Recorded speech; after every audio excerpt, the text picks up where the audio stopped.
제목을 한번 읽어볼까요? 시작. 실로암 맹인의 눈을 고치심. 예수님께서 길을 걸어가시다가 날 때부터 소경이 된 사람으로 보이는 한 사람이 구걸하는 모습을 보았습니다. 그런데 그 맹인을 예수님의 제자도 같이 보고 있습니다. 여러분도 한번 같이 보세요. 제자들에게 갑자기 질문이 생겼어요. 예수님, 이 사람이 맹인이 된 것이 이 사람의 죄 때문입니까? 부모의 죄 때문입니까? 평상시 궁금증이 많았던 제자가 아마 질문했던 것 같아요.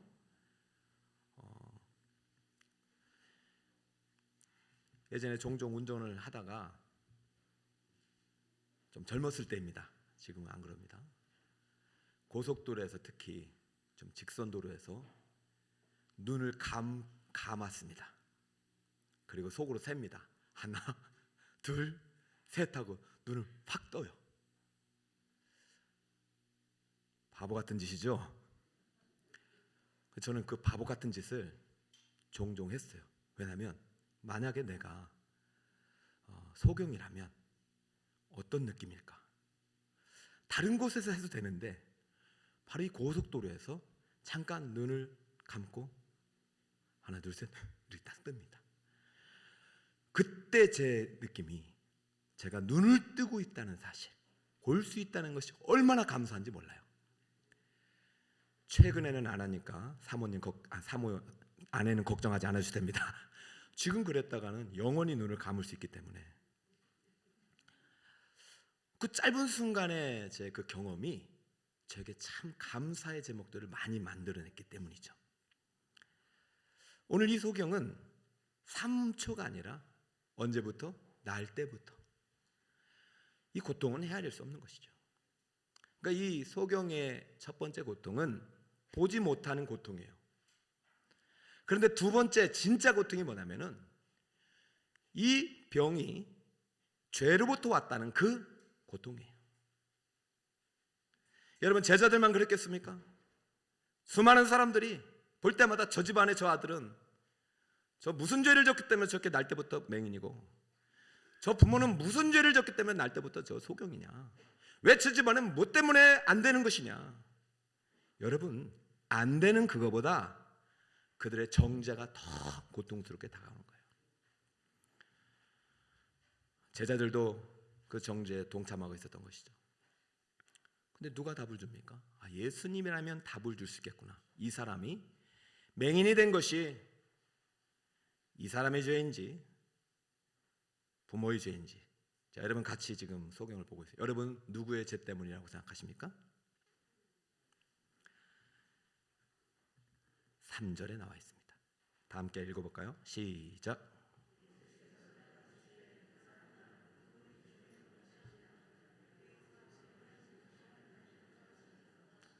할렐루야. 누구의 죄도 아니야. 이 사람을 통해서 하나님이 하시는 일을 나타내고 하나님의 영광을 위한 것이야. 할렐루야. 앞으로 여러분들 어떤 고난, 어떤 환경, 어떤 환난, 어떤 실패가 있어도 절대로 정죄의 관점에서 보지 마시기 바랍니다. 오해는 하서는 안 되겠죠. 이 소경에 죄가 하나도 없다는 얘기가 아니죠. 우리의 모든 고통은 죄로부터 와요. 왜냐하면 죄의 삭은 사망이에요. 죄가 사망을 낳고 사망이 모든 고통의 문제를 만들어내고 있어요. 병도 고통이고 못 보는 것도 고통이고 인생의 모든 어떤 염려, 근심 이런 것들도 우리의 입장에서는 다 고통의 문제예요. 이 고통의 문제는 죄가 그 뿌리가 있어요. 그러므로 이 소경도 마찬가지 38년 된 병자나 왕의 신하의 아들이나 모두 그 죄가 원인이긴 해요. 그러나 하나님께서는 이 병자의 소경된 것이 죄 때문이라고 보지 않는 것이죠. 이것이 관점의 차이입니다. 원인은 죄지만 예수님께서는 그 죄를 먼저 보지 않는다는 거예요. 죄의 관점으로 보지 않고 하나님의 일의 관점에서 보는 거예요. 자, 그럼 이것을 무엇이라고 하냐? 오늘날 말로 세계관이라고 하는 거예요. 여러분이 어떤 세계관을 가지고 어떤 관점을 가지고 사람을 보고 이 세상을 해석하느냐에 따라서 결과가 상당히 달라집니다. 여러분이 어떤 언경을 가지고 여러분 자신을 바라보고 여러분 자녀를 바라보고 여러분의 교회를 바라보고 여러분의 담임 목사를 바라보고 여러분의 어떤 목장 식구들을 바라보느냐에 따라서 상당히 그 열매가 달라집니다. 제자들도 똑같이 율법의 관점에서 정죄의 관점에서 맹인을 바랐기 때문에 그들은 앞으로 나아가지 않았던 것이죠. 자, 오늘 하나님께서 우리에게 가르쳐준 세계관이 있어요. 성경적 세계관. 자, 사실은 오늘날의 싸움은 세계관이 싸움입니다. 세계관이 싸움이에요. 우리는 성경을 가지고 세상을 바라보는 안경을 받았어요. 우리는 성경적 관점을 가지고 죄인을 바라봐야 돼요.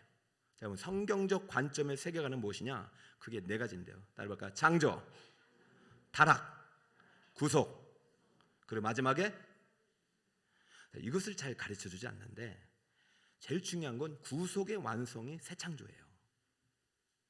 다시 한번 창조, 타락, 구속, 새 창조. 그럼 여기서 치열한 싸움은 어디에서나 창조에서 일어나는 거죠. 창세기 1장 1절에서 엄청난 싸움이 일어나고 있어요. 세계관의 싸움이, 사상의 싸움이, 영적인 치열한 전투가 창세기 1장 1절에서 일어나고 있어요. 사랑하는 여러분, 오늘 청년들도 많이 왔는데 여러분 인문학이 뭐예요? 반창조론이잖아요. 창조론을 대적하는 모든 학문이 인문학이에요. 인문학. 신학은 뭐예요? 신학은 뭐예요? 태초에 하나님이 천지를 창조하신 거예요. 이 창조의 관점에서 세계를 보면은요, 세계는 너무 아름다운 거예요. 그런데 인간이 그 세계를 죄로 말미암아 무너뜨린 것이죠. 그러므로 타락의 관점에서 세상을 보면은 세상은 너무나도 고통스러운 거예요. 맹인은 죄의 관점에서 자신을 보았고 제자들도 이 타락의 관점에서 맹인을 보았기 때문에 해결점이 없는 거예요. 그러므로 이 죄로 인하여 망가진 인생을 구속하고 구원하고 다시 고치기 위해서 오신 분이 그리스도 메시아 예수 그리스도이십니다. 그분이 지금은 세상을 구속해 가고 계시고 구원해 가고 계시고 그분의 십자가 구속의 사역을 통해서 이 구속회를 완성하시고 다시 오시는 그날 이 새 창조의 일은 끝나는 것이죠. 자, 다시 말씀드립니다. 이 맹인이 죄가 없다고 예수님이 말하는 것이 아니라 이 맹인은 무슨 관점에서 보느냐? 하나님의 새 창조의 관점에서 보시는 거예요. 이미 창조된 세계는 오염돼서 무너졌어요. 우리 인간은 이미 오염돼서 죄인으로서 멸망할 수밖에 없는 존재예요. 그러나 새 창조의 관점에서 인간을 바라볼 때 죄악 중에 태어난 죄인들은 하나님의 새 창조의 관점에서는 새 창조의 재료가 된다는 사실을 믿으시기 바랍니다.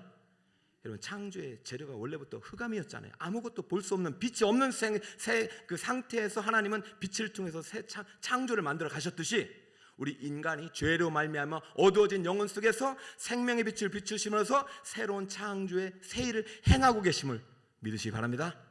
오늘 그 날 밤이에요.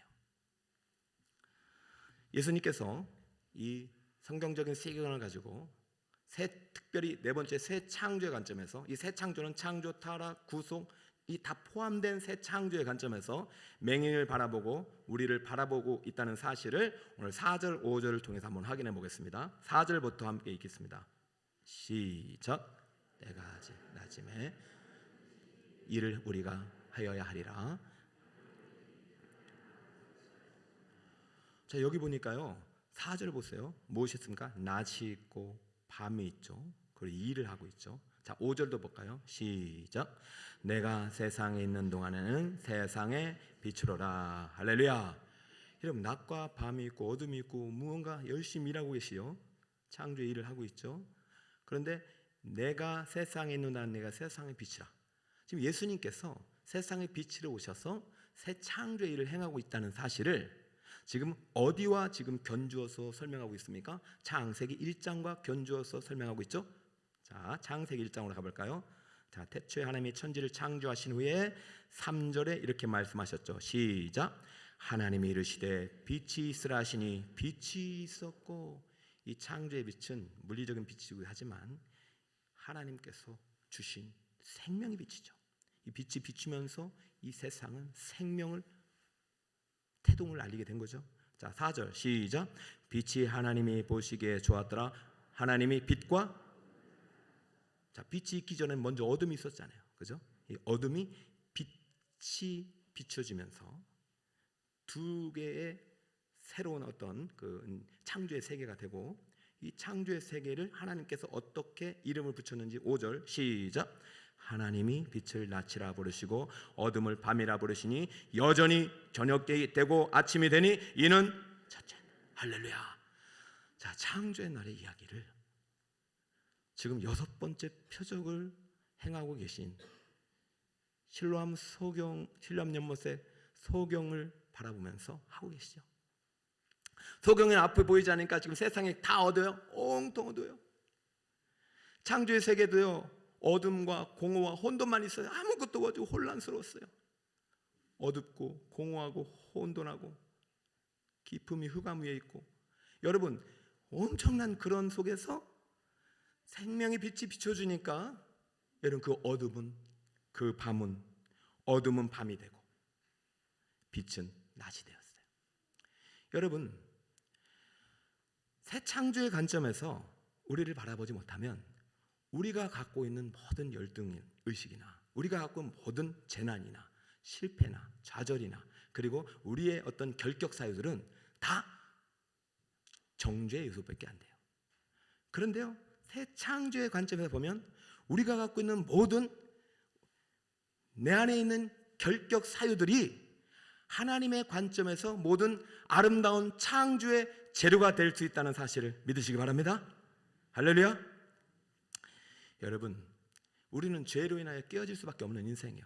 여러분, 눈이 안 보이면 귀가 안 들릴 수도 있고, 귀가 또 들리면 또 다른데 고장 날 수밖에 없어요. 여러분, 겉은 멀쩡해도 여러분의 마음을 한번 드러내 보실래요? 마음의 상처가 얼마나 많을까요? 가시들이 얼마나 많을까요? 여러분, 나만 아픈 것 같죠? 안 그렇더라고요. 다 아파요.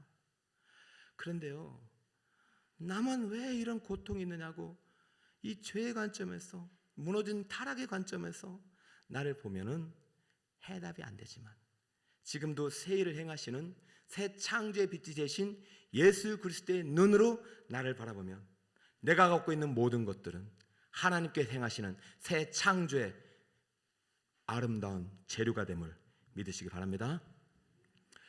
자, 그래서요, 예수님께서 지금 새 창조의 일을 지금 내가 행하고 있고, 십자가 구속은 바로 이 새 창조의 일을 시작하시고 완성하신 결정체라는 사실을 오늘 다시 한번 6절 7절을 통해서 창세기를 가져오면서 설명합니다. 6절 함께 읽어볼까요? 시작.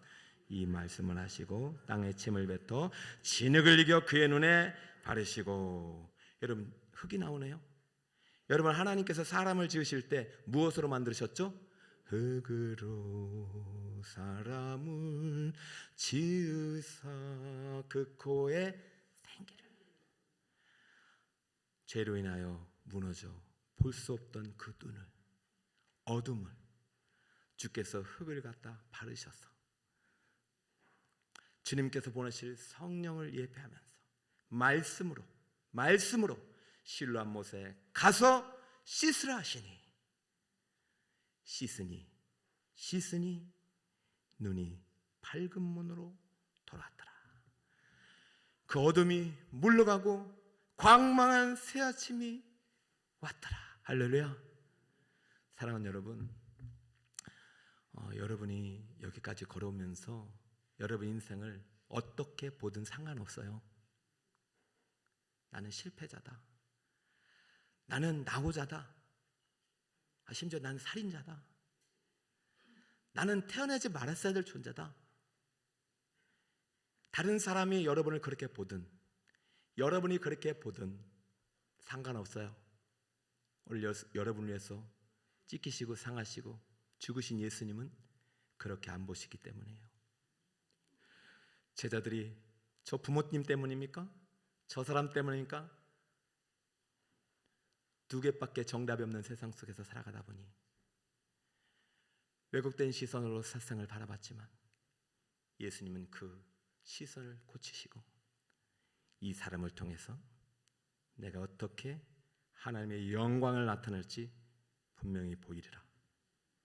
지금은 낮이야. 그래서 내가 고쳐주지만 밤이 오리니 그때는 내가 고칠 수 없어. 내가 고칠 수 있을 때 고침 받아라. 할렐루야. 그러니 소경아, 진흙을 발라줄 테니 보이지 않더라도 조금만 순종하여 실로암 못에 가서 씻어보렴. 그러면 너는 새 창조의 작품이 되리라. 할렐루야.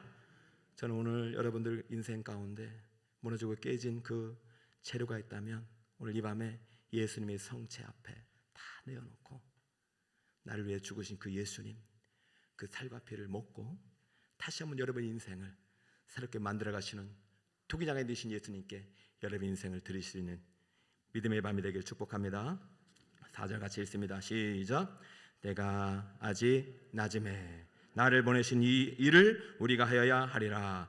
밤이 오리니 그때는 아무도 일할 수 없느니라. 할렐루야. 때가 또 두 번 나오네요. 앞에 때는 지금 우리를 살아가는 때이죠.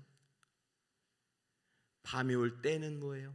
예수님께서 십자가에 못 박혀 돌아가실 때죠. 예수님이 죽으실 때는 온 땅이 흑암으로 덮였어요. 그렇죠?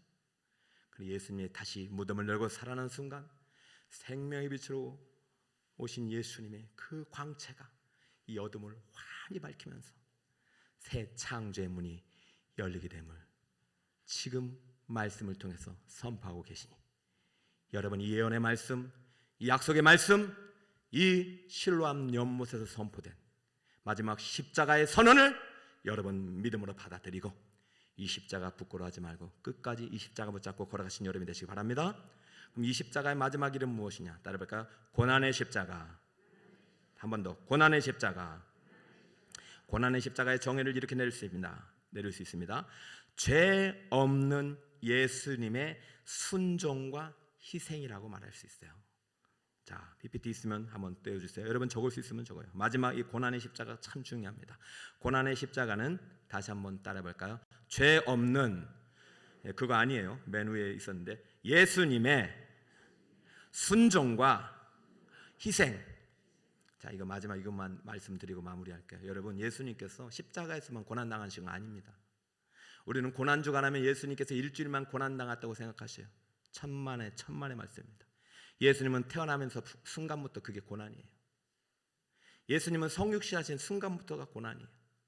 영광을 받아야 하실 하나님 아들께서 그 영광의 보좌를 버리시고 이 땅에 태어나는 순간부터 고난이고 자라나는 모든 순간이 고난이고 그리고 십자가의 길을 걸어가신 마지막 일주일이 고난이고 십자가에서 마지막 그 고난의 절정이신 십자가의 죽음이 그에게 고난이지 십자가에 못 박히는 그 순간만이 고난이 아니었으니 그는 평생 동안 고난으로 순종을 배워서 이 순종을 완성함으로 십자가 죽음을 통해서 그 희생을 통해서 고난받는 죄인들, 죄름으로 인하여 고통 속에 죽어갈 수밖에 없는 이 죄인들에게 새 창조의 새 일을 행하시기 위해서 그는 이 고난의 십자가를 믿음으로 지고 걸어갔다는 사실을 오늘 꼭 기억하시고 오늘 이 사랑하는 찬양팀들이 오늘 내가 잃어버린 십자가, 내가 잃어버렸던 진리를 다시 한번 붙잡고 이 깨어진 세계관을 가지고 왜곡된 시선을 가지고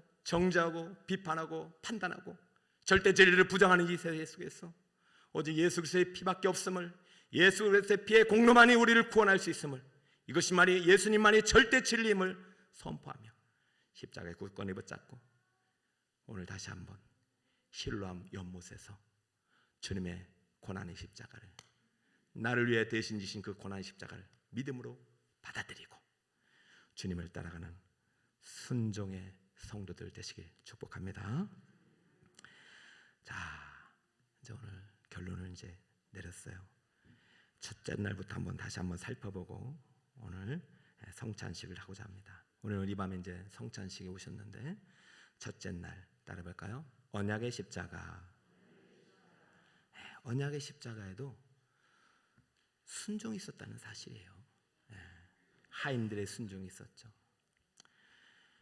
그것은 순종의 길을 걸어가신 예수님을 따라 순종할 때 오늘도 여러분에게 십자가를 붙잡는 여러분들에게 물이 포도주가 되는 놀라운 구원의 역사를 일으키시겠다는 약속이고, 물이 포도주가 되신 사건은 옛 언약이 아니라 새 언약의 확실한 약속을, 구원의 약속을 우리에게 주셨기 때문에 이 십자가를 붙잡고 기도하는 자에게 하나님께서 응답을 약속하신 표정임을 믿으시기 바랍니다. 그러면 여러분 오늘 밤 구원의 확실한 약속을 다시 한번 붙잡고 오늘부터 계속해서 기도해 나가시기 바라요. 두 번째, 인자의 십자가. 왕의 신하의 아들을 고치셨어요. 여러분의 신분과 여러분의 재산과 여러분의 권력으로 여러분의 죄와 병을 고칠 수 없죠. 아들은 인자예요. 사람의 아들은 모두 다 죄인이에요. 죄악 중에 우리는 태어난 것이에요. 그러므로 이 죄인을 대신하여 십자가를 지신 그 예수님의 십자가, 죄인의 십자가, 인자의 십자가를 붙잡을 때 우리의 모든 죄 문제, 고통의 문제는 해결될 수 있음을 믿으시기 바랍니다. 인자의 십자가는 죄인의 십자가예요. 세 번째, 따라봅니다. 고통의 십자가. 고통의 십자가는 예수님께서 죄로 인하여 우리가 사망으로 인하여 받는 모든 고통의 문제들, 주님께서 지닌 십자가에서 담당하셨다는 그 의미를 이 38년 된 병자를 고치시면서 약속을 담아놓으셨습니다. 여러분, 38년 된 병자에게는 예수님이 찾아갔어요. 모든 죄인에게는 우리가 먼저 주님을 찾아갈 수 없어요. 주님이 찾아오셔야만이 주님을 만날 수 있는 것입니다. 그럼 우리가 붙잡아야 될 은혜의 보좌, 이것은 오직 행위가 아니라 믿음으로 나아가야 되는 것입니다. 그러니까 오늘도 여러분 주의 보혈을 힘입어 은혜의 보좌 앞으로 나가는 여러분이 되시기 축복합니다. 자, 네 번째, 따라합니다. 생명의 십자가. 예수님은 하늘의 생명의 떡으로 우리에게 오신 거예요. 그러나 육신의 떡으로는 우리를 살릴 수 없어요. 일시적인 구원이 있을지 몰라도 영원한 하늘의 생명의 떡이 되신 예수 그리스도를 오늘 함께 먹고 마실 때 여러분에게 영원한 생명이 더 강같이 생수같이 흘러넘칠 줄 믿습니다. 다섯 번째, 따라볼까요? 성자의 십자가. 여러분은 이 세속에 물들면 안 됩니다. 세상과 접속하면 안 됩니다. 세상을 끊어야 됩니다. 우리는 항상 저 하늘에 접속돼 있어야 돼요. 우리가 믿고 섬기는 예수는 인간이 아니셔요. 그분은 하나님의 아들이셨어요. 물 위를 걸어가신 유일한 분이셔요. 여러분, 예수님을 믿고 예수님 말씀에 순종하고 믿음이 이 생명의 이 성자의 십자가를 붙잡았던 베드로는 예수님과 함께 물 위를 걷는 기적을 경험할 수 있었습니다. 사랑하는 성도 여러분, 우리가 믿는 예수님은 인간이 아니에요. 하나님의 아들이심을 믿으시길 축복합니다. 그렇다면 못할 일이 뭐 있어요? 여러분 인생의 배 안에 성자 예수님을 모셔드리고 그 주님과 함께 영원한 천국까지 안전하게 항해하시기를 축복합니다. 오늘 마지막입니다. 따라볼까요? 고난의 십자가. 눈이 떴다고 해서 보는 것이 아니고 우리 예수님은 눈을 감았기 때문에 본다고 그랬어요. 하나님은 육안으로 볼 수 있는 분이 아니셔요. 본다가 하니 죄가 있구나. 사랑하는 성도 여러분, 예수님은 새 창조의 일을 행하시면서 우리를 새 창조의 관점으로 우리가 겪는 모든 인생의 문제를 하나님의 구원의 기적의 재료로 삼으시고 여러분을 새로운 피조물과 창조물이 되도록 지금도 일하고 계심을 믿으시기 바랍니다. 그리고 여러분이 할 수 있는 최선의 방책은 이 십자가를 지고 걸어가신, 나를 위해 십자가를 지고 걸어가신 그 예수님을 믿는 것이 여러분의 가장 중요한 일임을 믿어야 할 것입니다. 그 믿음이 부활 생명의 길로 여러분을 이끄실 거예요. 사랑하는 성도 여러분, 6일까지 참여한 여러분 감사하고 이제 마지막 부활 주일에 우리 아이들과 함께 주님의 부활을 맞이할 텐데 그때 예수님께서 우리에게 주신 부활의 십자가의 의미를 만나고 영원토록 주님과 함께 동행하는 우리 북서울 꿈에게 성도 여러분 되시기를 예수님의 이름으로 축원드립니다. 할렐루야.